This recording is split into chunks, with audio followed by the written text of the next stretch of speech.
be da ni angen I bwysleisio. Ti'n bencampwr byd. Ac ers 2019, yn y dogad yn Ffrainc oeddech chi, ia? Oedd hi'n boeth fan hefyd, yn doedd? Oedd 30, dwi'n siŵr bod hi'n 35. Ie, bod hi'n bell o hynny heddiw. Ond hynny yw, cystadleuaeth, a mi nilles y Cymro cyntas dwi'n iawn, y cyntaf erioed I bod yn bencampwr cneifio cyflym efo'r peiriant. A wedyn, ti'n dal yn bencampwr ar hyn o bryd? Yndw, mae'r pencampwr nesaf yn yr Alban, y Royal Highland, 2023. A tan hynny, ti di pencampwr y byd? Ie. Mae'n 4 blynedd fatha World Cup? Mae'n newid dipyn bach. Mae'n dibynnu pa wlad mae'n mynd I. Weithiau mae'n 2, 3 neu 4. Felly, ti ar y llwyfan, yn enw Cymru, wrth gwrs, yn ogystal â enw dy hun, a dy gymuned, a dy deulu. Os yna nerfen taro strab o ffarmwr? Dwi reit lwcus. Dydy nerfau ddim wedi bod yn amheiri lot o neu. Pen dwi'n cneifio, pen ydych chi'n mynd fyny ar y llwyfan yn y sioe, a mae'n 2-3 mil o bobl, a mae'n canu'r anthem. Mae'n dipyn bach, ond unwaith dwi'n dechrau cneifio, dwi'n gallu just anghofio am y bobl.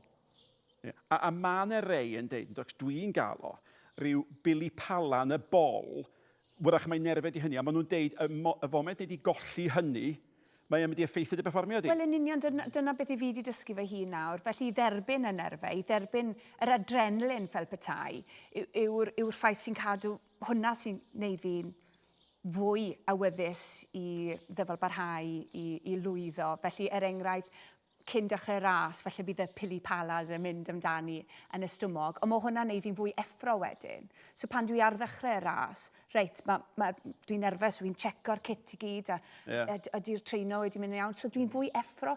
Unwaith fi'n dechrau ymlacio, bod fi ddim yn nerfus, wel, felly bod y gwn yn mynd, a fi bach yn slow off y llinell wedyn, os mae hwnna'n neud synwyr. Ond mae'n hynny, os na di'r cryfder meddwl yna ganddo ni, mae'n gallu effeithio perfformiad, yn dydi? A da ni'n gweld hyd yn oed y goreion, da ni wedi gweld, na I byth anghofio'r golffiwr, dwi'n cofio pwy oedd o, ac oedd o ar y blaen, ac yn sydyn ar y un ergyd I fewn i'r dŵr, ac ath popeth, nath o chwalu, a mae'n gallu digwydd, yn dydi? Ie, fi'n credu bod hwnna, yn siŵr bod ti, Richard, yn mynd I allu unieithu gyda fi fan hyn. Mae pethau mynd o le, a weithiau mae rhaid I ti cael plan B, plan C.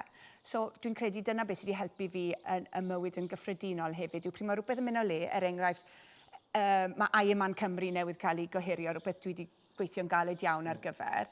Wel, yn hytrach na bod yn upset amdano fe, dwi wedi mynd, reit, beth yw plan B? Mae rhaid fi arallgyfeirio, mae rhaid fi newid y pist goliau fel petai. A os dwi'n iawn, disadwn ar ddiwedd wythnos y sioe, mae cneifio corwen, ie? Yndi. A dyna'r cneifio ola ar y gylchdaeth o'r petai? Na, mae fwy o sioe bach. Ganol mis Aws, diwedd mis Aws. Reit. Ond y sioe a'r corwen ydy'r ei mwyaf.